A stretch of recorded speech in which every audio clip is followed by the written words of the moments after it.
Hi, I am Rahul और welcome on my channel. जैसा कि हम लोग सेवेंथ का जियोग्राफी एनसीईआरटी पढ़ रहे हैं, उसमें आज हम फोर्थ चैप्टर पढ़ेंगे जो कि है एयर। ओके। इसमें देखेंगे मुख्य मुख्य टर्मिनोलॉजी को, डिफिनीशन को। ठीक है, तो और स्टार्ट करते हैं। आवर अर्थ जो है, मतलब एटमॉस्फेयर क्या है, तो उसके बारे में देखते हैं। Our earth is surrounded by ये huge blanket of air called atmosphere. इसे एटमॉस्फेयर कहते हैं, जो अपने पृथ्वी के चारों ओर जो सराउंडेड बाय ये ह्यूज ब्लैंकेट। ओके। इस इसको जो है एटमॉस्फेयर कहते हैं। Okay. All living beings on this earth depends on the atmosphere for their survival. Yes, हम लोग इस पे डिपेंड हैं, इस एयर पे सर्वाइवल के लिए। ठीक है, बिकॉज ये हम फॉर एनिमल ये हमें ऑक्सीजन देती है, एंड फॉर प्लांट्स ये उसे कार्बन डाइऑक्साइड देती है। ठीक है, तो इसलिए हम लोग डिपेंड हैं for their survival. It's provides us the air we breathe, हम सांस लेने के लिए एयर वी ब्रीथ, हम सांस लेते हैं हवा को। And protect us from the harmful effects of the sun's rays. Yes, without this blanket of protections, we would be waked alive by the heat of the sun during day and get the frozen during the night. Okay, so it is this mass of air that has made this temperature on the earth. Yes, अगर कह रहा है कि अगर ये ना होता atmosphere, तो हमारा पृथ्वी जो है काफी गर्म हो जाता और काफी ठंडा भी हो जाता रात में। ठीक है, फ्रीज हो जाता, जम जाता।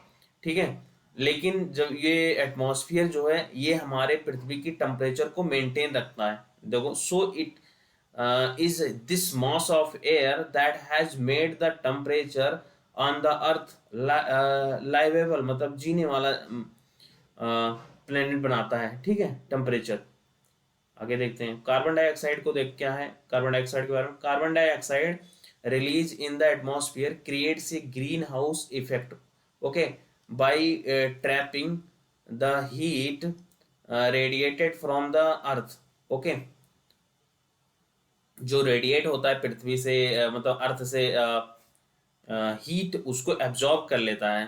ठीक है, उससे green house gas, green house बना लेता है, मतलब ग्रीन हाउस इफेक्ट के कारण जो है टेम्परेचर जो है बढ़ जाता है, किसका, पृथ्वी का। It is there for the called, इसे ग्रीन हाउस गैस कहते हैं। And without it the earth would have been too cold to live. Okay, अगर ना होता तो बिल्कुल कोल्ड हो जाता। And however when it level on the atmosphere increase, और जब इसका इंक्रीज होता है लेवल, मतलब कार्बन डाइऑक्साइड का ट्रैप करता है, atmosphere increase due to the factory smoke car, the heat retain increase in the temperature of the earth, this is called the global warming. तो इसे ग्लोबल वार्मिंग कहते हैं। दिस राइज इन टेम्परेचर, यह temperature जो rise होता है, cause snow in the coldest part of the world melt, जो snow होते हैं वो मेल्ट होते हैं। ठीक है, जो रेडिएट होता है जैसे पृथ्वी है, इससे जब लॉन्ग वेव रेडिए सॉरी शॉर्ट वेव रेडिएशन से इसमें पृथ्वी जो है एब्जॉर्ब करती है हीट को, फिर ये रेडिएट करती है लॉन्ग वेव रेडिएशन से। तो जो कार्बन डाइऑक्साइड का जो लेयर बना लेता है, ये बोल रहा है, कार्बन डाइऑक्साइड जो है ट्रैप कर लेता है इसको, ये CO2 and other green house gases इसको जो ट्रैप कर लेता है, तो टेम्परेचर जो है पृथ्वी का बढ़ जाता है। टेम्परेचर जब पृथ्वी का बढ़ जाता है, इसके कारण snow in the cause cause the snow in the coldest part of the world to melt, इससे जो है स्नो जो होते हैं वो मेल्ट होने लगते हैं। ठीक है, as a result the sea level rises, इससे सी लेवल राइजेज होने लगते हैं, काजिंग फ्लड्स, और फ्लड का मतलब कारण बनते हैं फ्लड आने का। In the coastal areas there may be the drastic change in the climate of the place leading to the extinctions of the same plant and the animals in the long run. Okay, तो ये सब बहुत effect करता है इसके कारण। Okay, और आगे देखते हैं। हाँ, तो अब कंपोजिशन ऑफ एटमॉस्फेयर देखते हैं। तो जो nitrogen and oxygen are the two gases which makes the bulk of the atmosphere. तो ये bulk of the nitrogen and oxygen है एटमॉस्फेयर में। कितने? 21% ऑक्सीजन पाया जाता है और 78% जो है नाइट्रोजन, यानी कि 99% ये दोनों गैस मिला के हो जाते हैं। ठीक है, और बाकी 1% में अदर गैस, वो इसके बाद आर्गन एंड कार्बन डाइऑक्साइड जो है। ठीक है, आर्गन का है 0.93%, जबकि है कार्बन डाइऑक्साइड का 0.03%। Okay, all others 0.04%। ओके, तो सबसे ज़्यादा एक नाइट्रोजन, दूसरे पे ऑक्सीजन, तीसरे पे आर्गन, चौथे पे कार्बन डाइऑक्साइड। ओके, तो ध्यान रखना 4th नंबर पे कार्बन डाइऑक्साइड है, जिसका जो कि आर्गन से कम है, तो ये बात को ध्यान रखना। एंड आगे बढ़ते हैं। हाँ, the carbon dioxide, helium, ozone, argon and hydrogen are the found in the lesser quantities. ये सब कम मात्रा में पाए जाते हैं। ठीक है, carbon dioxide, helium, ozone, argon, ये सब कम मात्रा में पाए जाते हैं। Apart from these gases, tiny dust particles are also present in the air. The pie chart show, okay, हम नाइट्रोजन के बारे में पढ़ते हैं। Nitrogen is the most plentiful gas in the air. when in the inhale when in we when we inhale, we take some amount of nitrogen into our lungs and exhale it. Okay, but plant need nitrogen for their survival. they cannot take they can not take nitrogen directly. वो nitrogen को directly atmosphere से plants नहीं ले पाते हैं, इसलिए जो है बैक्टीरिया जो है ये काम करती हैं कि that live in the soils and the roots. वो मिट्टी और रूट्स, जो प्लांट का है उसके रूट में रहते हैं बैक्टीरिया, वो जो है काम करते हैं टेक नाइट्रोजन। वो नाइट्रोजन को लेते हैं, take nitrogen from the air, वो एयर से नाइट्रोजन को लेते हैं और change in the form so that the plants can use it. ठीक है, वो यूज करते हैं फिर उसको नाइट्रोजन के रूप में। एंड ऑक्सीजन के बारे में देखते हैं। ये 21% पाया जाता है। ठीक है, nitrogen 78%। Oxygen is the second most plentiful gas in the air. Okay, humans and the animals humans and the animals take oxygen from air. Yes, from the air they breathe। मतलब वो सांस लेने के लिए जो है ह्यूमंस एंड एनिमल्स जो है ब्रीथ, एयर से जो है ब्रीथ करते हैं, सांस लेते हैं। Green plants produce oxygen. Green plant जो है ऑक्सीजन प्रोड्यूस करते हैं ड्यूरिंग द फोटोसिंथेसिस, फोटोसिंथेसिस के दौरान। In this way the oxygen content in the air remains constant. Okay, if we cut tree then this balance get be disturb. अगर हम पेड़ को काटेंगे तो ये इम्बैलेंस हो जाएगा। ठीक है, व्हेन एयर इज हीटेड, जब एयर गर्म होता है, इट एक्सपैंड, ये फैलता है, became the lighter and goes up, ये ऊपर उठता है और लाइटर हो जाता है। Cold air is denser and heavy, cold जो एयर है वो डेंसर हो जाता है, मतलब डेंसर होता है एंड हैवी होता है। तो ये छोटी जानकारी थी। आगे बढ़ते हैं। कार्बन डाइऑक्साइड जो है CO2, इसका मात्रा क्या है? 0.03%। ठीक है, याद रखना। Carbon dioxide is another important gas. Green plant use carbon dioxide to make their food and release oxygen. Okay, humans और animals release carbon dioxide. The amount of the carbon dioxide released by the humans or the animals seems to be equal to the amount used by the plant, which makes a perfect balance. Okay, however, the balance is upset by the burning of fuels। जो fuels burning होते हैं उसके कारण जो है कोल और gas के कारण इससे इम्बैलेंस हो रहा है। And they add billions of ton of carbon dioxide into the atmosphere each year. As a result, the increased volume of carbon dioxide is affected the earth weathers and climates. Okay, आगे बढ़ते हैं। तो ये newspaper का cutting है। इसमें जो है जो ग्लोबल वार्मिंग हो रहा है, टेम्परेचर बढ़ रहा है पृथ्वी का, उसके बारे में न्यूज है। तो top scientist offer way out of the global warming, and दूसरा है वार्मिंग अनस्टॉपेबल, एंड ये है carbon dioxide level at the 8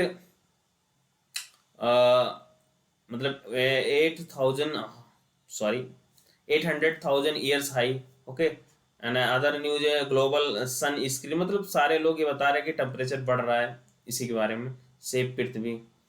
and आगे देखते हैं स्ट्रक्चर ऑफ एटमॉस्फेयर देखते हैं। तो our atmosphere is divided into the 5 layers में डिवाइड है अपना atmosphere, starting from the troposphere. आगे हम लोग देखेंगे है इसमें, लेकिन हम लोग देखते हैं यहाँ पे troposphere, stratosphere, mesosphere and thermosphere and exosphere. ये क्या हो गया, ये हो गया troposphere, stratosphere, mesosphere, thermosphere and ये एक्सोस्फेयर। ओके, अब आगे देखते हैं troposphere, stratosphere, mesosphere, thermosphere, exosphere, 5 layer होते हैं एटमॉस्फेयर में। आगे देखते हैं ट्रोपोस्फेयर क्या होता है। Troposphere, this layer is the most important layer of the atmosphere. Yes, ये नीचे वाला ये ट्रोपोस्फेयर की बात कर रहा है। ये एवरेज हाइट 13 किलोमीटर, इसकी एवरेज हाइट 13 किलोमीटर है। The air we breathe exist here, हम लोग यहाँ पे सांस लेते हैं। ऑलमोस्ट ऑल वेदर फेनोमेना यहीं पे होते हैं, बादल वगैरह यहीं पे बनते हैं ट्रोपोस्फेयर में। ठीक है, troposphere phenomena like the rainfall, यहीं पर रेनफॉल होता है। And fog and hell storm, यहाँ पे फॉग होता है, हेल स्टॉर्म होता है, occurs in this layers. Okay, और देखते हैं स्ट्रेटोस्फेयर को। Stratosphere above the troposphere lies the stratosphere, it extend up to the 50 kilometre height, इसकी बात कर रहा है।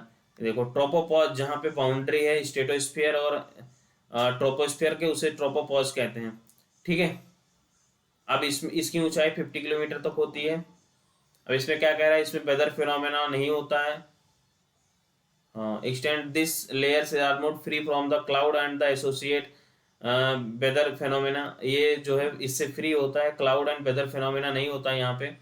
And making condition for the most ideal for flying aeroplane, ये मोस्ट आइडियल कंडीशन होता है for flying the aeroplane. Okay, and one important features of the stratosphere, एक stratosphere का इम्पॉर्टेंट फीचर ये है कि is that it the contains the layer of the ozone gas। Okay, इसमें ozone gas होता है, ऐसे लेयर होता है ओजोन गैस का, इससे जो है अल्ट्रावायलेट रेज को रोकता है ओजोन लेयर, तो ये काफ़ी इंपॉर्टेंट है इसमें। ठीक है, उसकी ऊंचाई लगभग 20 किलोमीटर 15 किलोमीटर के आसपास होती है। ओजोन लेयर की लगभग 5 किलोमीटर मोटी है, बेड्थ है उसका।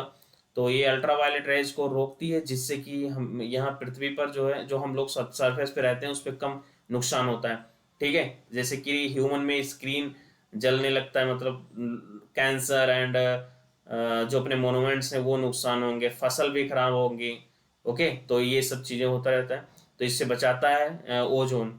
बट ये ट्रोपोस्फेयर में हानिकारक गैस है। ठीक है, इसे ट्रोपोस्फेयर में अच्छा नहीं माना जाता, इसे ग्रीन हाउस गैस ही माना जाता है ट्रोपोस्फेयर में। ट्रोपोस्फेयर में जो है ये हानिकारक है, बट स्ट्रेटोस्फेयर में ये ओजोन जो है फायदेमंद है। तो ये दो तरह का कंडीशन है इसके। Okay, one important feature of the stratosphere is, तो इसमें ये सब मैंने बताया ओजोन के बारे में। अब मेसोस्फेयर चलते हैं, उससे बीच वाले को, मतलब इस ट्रोपोस्फेयर हो गया ये, उसके बाद ऊपर हो गया स्ट्रेटोस्फेयर, उसके बाद मेसोस्फेयर। अब मेसोस्फेयर की बातें बता रहा है। Mesosphere, this is the third layer, ये थर्ड लेयर है of the atmosphere, third layer है of the atmosphere. It lies above the stratosphere. Okay, it lies above the stratosphere, ये स्ट्रेटोस्फेयर के अबव है एक। Okay, and it extend up to the 80 kilometer, ये 80 kilometre तक इसका extend है। Meteoroids burn up, यहीं पे मेट्रॉइड्स बर्न होते हैं, जो हम लोग देखते हैं ना टूटता हुआ तारा, वो मेट्रॉइड्स हैं। मेट्रॉइड्स क्या होता है, मेट्रॉइड्स मैंने 6 क्लास में बोला था कि वो सन के चारों ओर चक्कर लगाते हैं, उसे कहते हैं मेट्रॉइड्स। जब ये अपने जो इनका ऑर्बिट है उससे मूव करके पृथ्वी के ऑर्बिट में आ जाते हैं, तो ये मेसोस्फीयर में आते आते बर्न हो जाते हैं, और जब कभी गिरते हैं पृथ्वी के सरफेस पे, तो वहां पर मतलब गड्ढे बना देते हैं। ओके, तो कई जगह जैसे कि नामीबिया में आपको देखने का मिल जाएगा, आप अगर सर्च करो तो मेटेराइट्स, तो वो वहाँ पे चट्टान की तरह पड़े हुए हैं और काफ़ी गड्ढे बना देते हैं। ओके, तो और नहीं तो छोटे पार्टिकल्स रहते हैं तो वो जल जाते हैं, कहाँ पे, मेसोस्फीयर में। तो ये ध्यान रखना, क्वेश्चन पूछा जा सकता है। Meteorites burn off in the layers on the entering from the space. Okay, and thermosphere, इसके ऊपर जो है वो थर्मोस्फेयर है। यहाँ पे थर्मोस्फेयर, थर्मोस्फेयर में एक लेयर होता है आइनोस्फेयर। आइनोस्फेयर जो है रेडियो एक्टिव वेव यहाँ पर काम करता है, जिससे कि हम यहाँ पे अगर थर्मोस्फेयर में हमें लोग यहाँ पे टीवी चैनल्स या कुछ करते हैं तो यहाँ से जो है रिफ्लेक्ट करता है, तो हमें जो है काम चलता है इससे। आगे पढ़ेंगे। Thermosphere, temperature rises very rapidly with the increasing height. Yes, तो ये हम एक चीज और बताना चाहेंगे कि जो ट्रोपोस्फियर है, इसमें जो हम ऊंचाई पर बढ़ेंगे, केवल ट्रोपोस्फियर की बात कर रहे हैं इसमें, ट्रोपोस्फियर में ऊंचाई के साथ बढ़ने पर टेम्परेचर कम होता है। ओके, फिर स्ट्रेटोस्फियर में ऊंचाई पर बढ़ने पर टेम्परेचर बढ़ता है। यहाँ पे कम होता है टेम्परेचर, यहाँ पे बढ़ता है। फिर मेसोस्फियर में कम होता है। फिर ट्रोपोस इसमें क्या नाम है, थर्मोस्फियर में टेम्परेचर बढ़ता है। याद रखना, यानी कि एक के बाद एक ऐसे हो रहा है। Okay, temperature increase rapidly with the increasing height. Ionosphere is the part of the layers, इसका पार्ट है आइनोस्फीयर। याद रखना, आइनोस्फीयर इसका पार्ट है। It extend between between the 80 to 400 kilometre तक है। Okay, thermosphere 400 kilometre. This layer helps in the radio transmission का काम करता है यहाँ पे। In the fact radio waves transmitted from the earth are the reflected back to the earth for this layer. Okay, मैंने बोला बोला था अभी। अब 400 किलोमीटर के ऊपर जो है, मतलब कि थर्मोस्फेयर के ऊपर, यहाँ 400 किलोमीटर हो गया, सॉरी, ये 400 किलोमीटर हो गया। 400 किलोमीटर के ऊपर तो कौन सा लेयर है, uppermost layer of the earth, sorry, uppermost layer of the atmosphere is known as the exosphere. तो इसे एक्सोस्फेयर कहते हैं, इसे अपर मोस्ट को एक्सोस्फेयर कहते हैं। This layer has the very thin air light gases like helium and the hydrogen float into the space from here. Okay, क्या बोलता है कि uppermost layer of the atmosphere known as the exosphere. Yes, हम लोग जाने। And this layer has the very thin, ये बहुत काफी पतला है, थिन एयर, इसमें थिन एयर है। Light gases like the helium, यहाँ पे हीलियम है, एंड हाइड्रोजन है, float into the space here. Okay, सबसे ऊपर वाले में क्या है, हीलियम है एंड हाइड्रोजन है, तो ये ध्यान में रखना एक्सोस्फीयर में। तो यह रहा, हम लोग 5 लेयर को देखिए। आगे बढ़ते हैं कि climate and weather and climate क्या होता है। तो weather basically, weather is this hour to hour day to day conditions of the temperature. Okay, तो इसे हम वेदर कहते हैं कि लगातार चेंज होता है। ये हॉट और द ह्यूमिड वेदर में make one irritable, a present the breezy weathers में make one cheerful and even the plan for and the outing. मतलब कभी अच्छा लगेगा कभी बुरा लगेगा, that's called the weather. Okay, and weather can change drastically from day to day. Okay, however the average weather condition however the average weather conditions of the place for a longer period of time represent the climate। जब काफी मतलब काफी longer period के लिए हो, एक minute,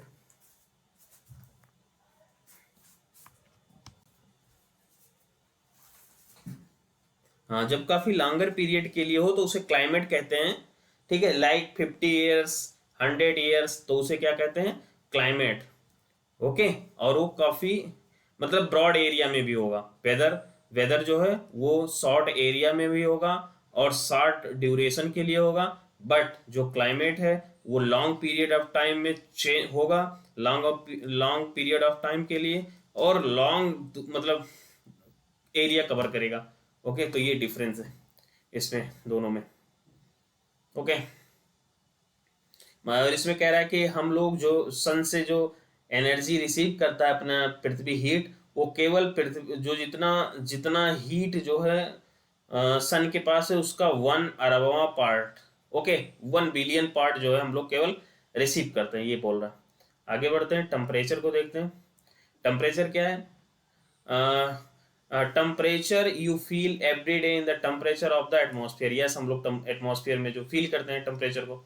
the degree of the hotness and coldness of the air is known as the temperature. Okay, जैसे कि हॉट कोल्डनेस है या हॉटनेस है तो उसे हम लोग टेम्परेचर कहते हैं। The temperature of the atmosphere change not only between the day and the night but also from the season to season।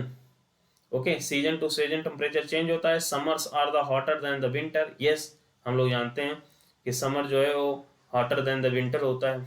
Okay, important factors important factors that influence the distributions of the temperature is insolation। okay, insolation is the incoming solar energy intercepted by the earth। the amount of the insolation decreases from the equator toward the pole। okay, अब thermometer क्या होता है? Thermometer basically, sorry, thermometer thermometer measure the temperature को measures करता है। Thermometer. Barometers क्या है? Measure the atmospheric pressure को बैरोमीटर जो मापता है। रेन गॉग क्या है? रेन गॉग बेसिकली मेजरमेंट करता है किसका? रेनफॉल का। विंड वेन क्या है? Wind vane show the direction of the wind. Okay, तो ये सब वेदर इंस्ट्रूमेंट है। आगे देखते हैं, the standard unit of the measuring temperature is the degree Celsius। okay, it was invented by the Anders Celsius। okay, Anders Celsius के द्वारा जो है इन्वेंट किया था, तो याद रखना, पूछ सकता है कभी भी। On the Celsius scale the water freezer at the 0 degree Celsius, मतलब फ्रीज होता है, एंड बॉयल, और वाटर जो है बॉयल होने लगता है 100 डिग्री सेल्सियस पे। ओके, अब देखते हैं temperature decrease in the same manner. Yes, temperature decrease होने लगता है विंटर में। आगे हम लोग पढ़ रहे थे जो temperature in cities is much higher than the village. कारण क्या है? Concrete and the metals in buildings and the asphalt of the roads get heat up during the day। okay, this heat is released during the night। और वो जो है night के समय heat release होने लगता है।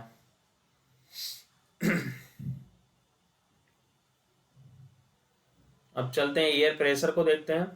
Air pressure is defined as the pressure exerted by the weight of the air on the earth surface। as we go up the layers of atmosphere the pressure fall rapidly। okay, as we go up the layers of the atmosphere, जैसा कि हमने बताया कि जैसे कि हम troposphere में जैसे आगे आगे ऊपर, हाँ, ट्रोपोस्फेयर में जैसे हम ऊंचाई पर पढ़ते हैं उसका टेम्परेचर कम होने लगता है। And the pressure fall rapidly, pressure भी कम होने लगता है। The air pressure is highest at the sea level, सब सी लेवल पे एयर प्रेशर सबसे ज़्यादा अधिक होता है। एंड डिक्रीज विद हाइट, और हाइट के जब से हम हाइट में बढ़ते जाते हैं डिक्रीज होता जाता है। ठीक है, pressure and temperature. horizontally the distribution of air pressure is influenced by the temperature of air at the given place। okay, low pressure is associated with the cloudy skies and the wet weather। In areas having the lower temperature air is cold। In areas having the lower temperature, जो area जो है कम temperature रखते हैं वहाँ के air is cold होते हैं। Therefore it is therefore heavy air sink. Heavy air जो होता है वो सिंक नीचे हो जाता है, मतलब कि ये अगर हैवी एयर है तो नीचे दब रहेगा सरफेस पे। And create the high pressure area, और वो हाई प्रेशर एरिया क्रिएट करता है। जबकि जहाँ पर टेम्परेचर अधिक है वहाँ पे लो प्रेशर एरिया होता है। ठीक है, ओके, वो ऊपर की तरफ उठेगा तो वो एक्सपैंड करेगा, जब एक्सपैंड करेगा तो वो लो प्रेशर एरिया बनाएगा। ठीक है, आगे हम लोग देखेंगे सब। And high pressure is associated with the clear and the sunny skies. जब high pressure is associated with the clear and sunny sky, yes, क्योंकि नीचे प्रेशर दब गया, ऊपर तो खाली हो गया, ठीक है। इसमें ऊपर एयर एक्सपैंड कर गया, दोनों में सेम अपोजिट है। विंड क्या होता है? Wind is a name after the direction from which it blows. Example, the winds blows from the west is called the westerly. मतलब विंड जिस तरफ से मूव करेगा उसे उसे उसी डायरेक्शन के नाम से जाना जाता है। जैसे कि ये वेस्ट टू ईस्ट जा रही है तो इसे कहेंगे वेस्टर्ली, ओके।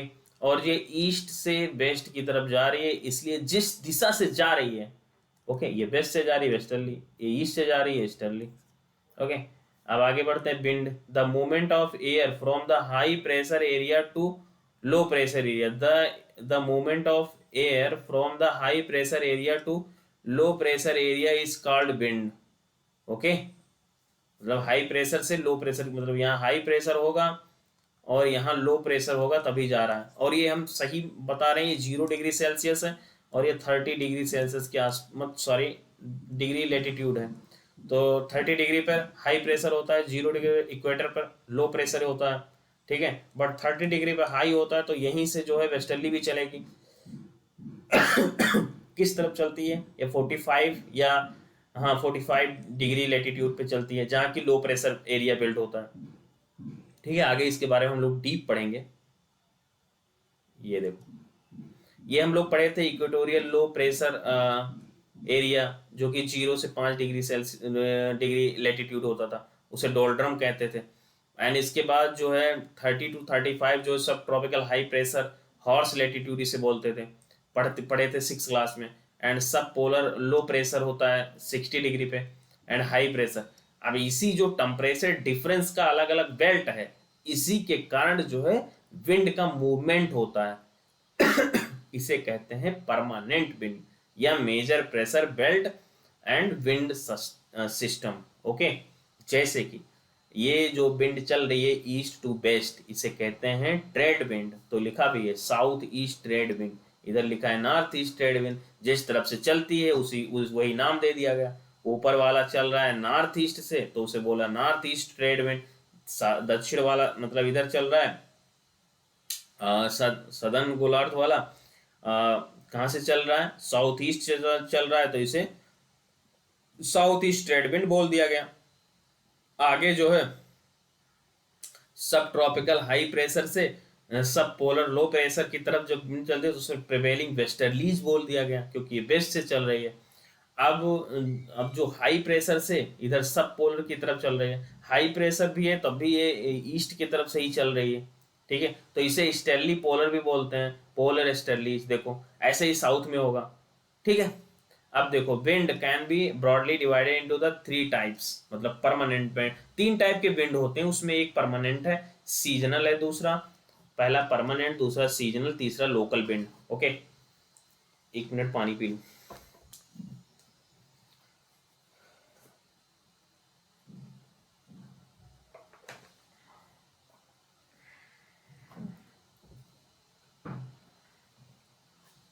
हाँ, तो परमानेंट विंड क्या है? परमानेंट विंड में आता है ट्रेड विंड, वेस्टर्लीज, ईस्टर्लीज। जो हम ये देख रहे हैं ये परमानेंट विंड है। इसमें कौन कौन सा है? ये है easterly, trade trade wind, okay. And ये है वेस्टर्ली और ये है ईस्टर्ली, पोलर ईस्टर्ली। तो इस तरह के 3 विंड हो गए are the permanent wind and these blow constantly throughout the air in the particular directions। yes, particular direction में मूव करते हैं, इनका फिक्स है इसीलिए इनसे परमानेंट विंड कहते हैं। दूसरा देखते हैं सीजनल विंड। सीजनल विंड क्या होता है? Wind change their directions in the different seasons, okay. For example monsoon in India. Next देखते हैं लोकल विंड। लोकल विंड क्या होता है? these blow only during a particular period of day or the year in the small area।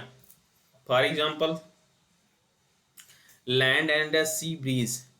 do you recall the hot and dry local winds? yes, हम लोग horizontal wind, local wind लू जैसे चलता है। ये कहाँ से चलता है? ये राजस्थान एंड पाकिस्तान क्षेत्र से चलता है और ये बिहार बंगाल तक चलता है। कब? June and May and June month में, उत्तर भारत में। ठीक है, तो इसे जो है ये हॉरिजॉन्टल बेंड्स हैं। ओके, लोकल बेंड्स क्या होते हैं? These blow only during the particular period of ये डे और ये year. Yes, on small area में चल रहा है। कब? मई एंड जून में। ओके, ये इसको लू कहते हैं। ऐसे अदर अदर क्षेत्र में, जैसे काल बैसाखी असम में, और साउथ में भी ऐसे कुछ हैं। ओके, अब देखते हैं साइक्लोन नेचर फरी। Orissa located in the eastern coast sea coast of India. It is prone to cyclone that originate in the Bay of Bengal. Okay, तो एक केस स्टडी है, 1990 में साइक्लोन आया था, हिट 5 डिस्ट्रिक्ट। तो ये साइक्लोन, ये केस स्टडी देख लेना। एंड नेक्स्ट मूव करते हैं, मॉइस्चर के बारे में पढ़ते हैं। हाँ, मॉइस्चर मॉइस्चर क्या है? When the water evaporate from land and different water bodies it became the water vapor बनता है। moisture in the air at any time is known as the humidity। Okay, उसे ह्यूमिडिटी बोलते हैं। जो moisture होता है उसे ह्यूमिडिटी कहते हैं। आगे बढ़ते हैं, when the water vapors rises it start cooling।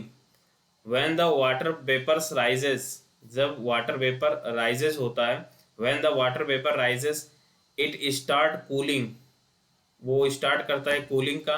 the water vapor condense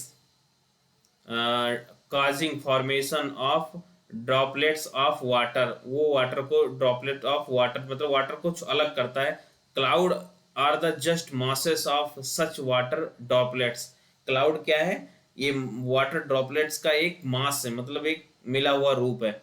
when these the droplets of water became ये too heavy, जब वो काफी हैवी हो जाता है, to float in air, then they come down in the as precipitation। precipitation मतलब rainfall, simple सा बात। ठीक है, तो वो रेनफॉल के रूप में नीचे गिरता है। Okay, jet planes flying in the sky leave ये वाइट ट्रेल्स बिहाइंड देम, वो उसको छोड़ देते हैं। The moisture from the there the engines condense.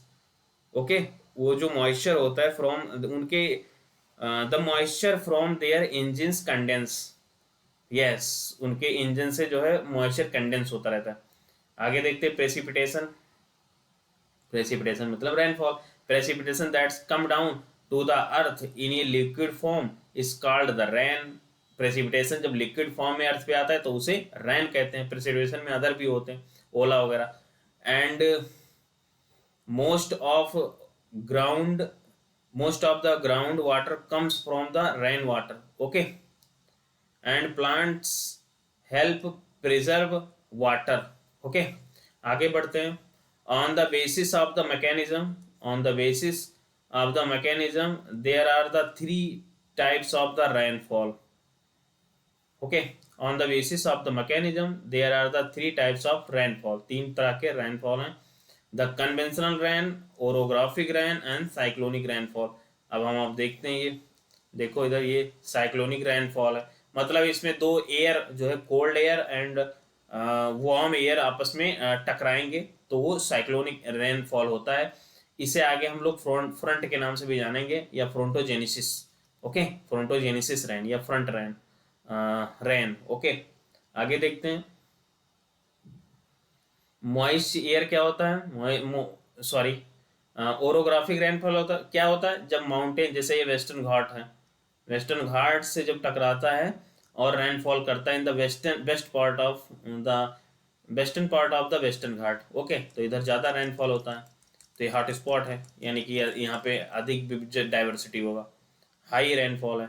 Okay, आगे देखते हैं। थर्ड नंबर पे क्या है? Conventional rainfall. Conventional rainfall basically जहाँ पे हाई टेम्परेचर होता है वहाँ पे वार्म एयर के द्वारा इवापोरेट होता है, वाटर इवापोरेट होता है, उसके बाद आफ्टरनून रेनफॉल होता है। ये कहाँ होता है? इक्वेटोरियल रीजन में होता है। ओके, आगे देखते हैं। हाँ, other forms of the precipitation, तो स्नो, स्लीप, हिल्स या अदर तरह के जो है प्रेसिपिटेशन है। उसी में एक रेन भी है, rainfall. Rainfall is a very important for the survival of plants and the animals. It brings fresh water to earth surface. It brings fresh water to the earth surface. If rainfall is less, water scarcity and the droughts occur. On the other hand, if it is more, flood takes place. Okay. हम लोग question exercise करते हैं। तो atmosphere क्या होता है? Atmosphere basically our earth is surrounded by the huge bulk of air. Okay. And second है two gases makes the bulk of the atmosphere. तो नाइट्रोजन एंड ऑक्सीजन है, दोनों मिला के 99% है। ओके, इसीलिए ये बल्क है। And which gases create the green house effect in the atmosphere? तो carbon dioxide create the green house effect. And weather क्या होता है? Weather is a hour to hour and the day to day changes in the atmosphere. 60 मतलब एक छोटे से range के लिए। एंड 3 टाइप्स ऑफ रेनफॉल, तो 3 तरह के रेनफॉल होते हैं, conventional, orographic and the cyclonic, मतलब फ्रोंटोजेनिसिस। एंड एयर प्रेशर क्या होता है? Air pressure basically pressure excited by the weight of the air okay on the earth surface, तो उसे कहते हैं एयर प्रेशर। आगे क्या है? आगे वो एमसीक्यूज हैं, एमसीक्यूज को देखते हैं। Gases protects us from the harmful sun rays. तो किस gases protects from the harmful sun rays, तो कौन प्रोटेक्ट करता है? ओजोन। ओजोन किस लेयर में होता है? ओजोन होता है स्ट्रेटोस्फेयर में। ओके, ये आने वाली अल्ट्रावायलेट रेज को रोकती है। Okay, and most important layers in the atmosphere तो ट्रोपोस्फेयर है, जिसमें वेदर फिनोमेना होती है, हम लोग ब्रीथ करते हैं, सांस लेते हैं। ओके, एंड आगे बढ़ते हैं। थर्ड नंबर पे, following layers of the atmosphere is the free from the cloud. तो क्लाउड से फ्री होता है स्ट्रेटोस्फेयर। यहीं पर फिर एरोप्लेन के लिए अच्छी कंडीशन बनती है for the flying. Okay, and fourth को देखते हैं। As we go up the layers of the atmosphere the pressure, तो वो प्रेशर जैसे कि हम we goes up the layer, जैसे हम ऊंचाई पर बढ़ते हैं तो इन द एटमॉस्फेयर तो प्रेशर डिक्रीज होता है। ओके, तो ये ध्यान रखना। एंड आगे देखते हैं। When the precipitation come down to the earth in the liquid form, तो उसे रेन कहते हैं। एंड ट्रेड विंड क्या है? तो ये परमानेंट विंड है। कितने परमानेंट विंड होते हैं? 3 होते हैं। कौन कौन? Trade wind, westerly and polar easterly. Polar easterly, तो 3 प्रकार के। तो लू क्या है? ये हॉरिजॉन्टल मूवमेंट ऑफ एयर है, जो कि कहाँ से चलता है? पाकिस्तान से लेकर बंगाल तक चलता है। ओके, नॉर्थ इंडिया में। ये सीजनल विंड है, मई एंड जून में चलता है। ठीक है, लू। एंड मानसून क्या है? सीजनल विंड है। Monsoon is a seasonal wind.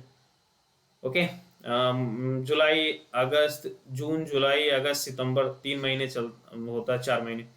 And winds क्या है? विंड बेसिकली लोकल विंड्स क्या है? ये लोकल विंड है।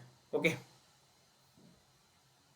तो इस प्रकार ये चैप्टर जो है चैप्टर 4 जो है कंप्लीट करते हैं। नेक्स्ट चैप्टर में मिलेंगे 5th में। Okay, then thank you very much.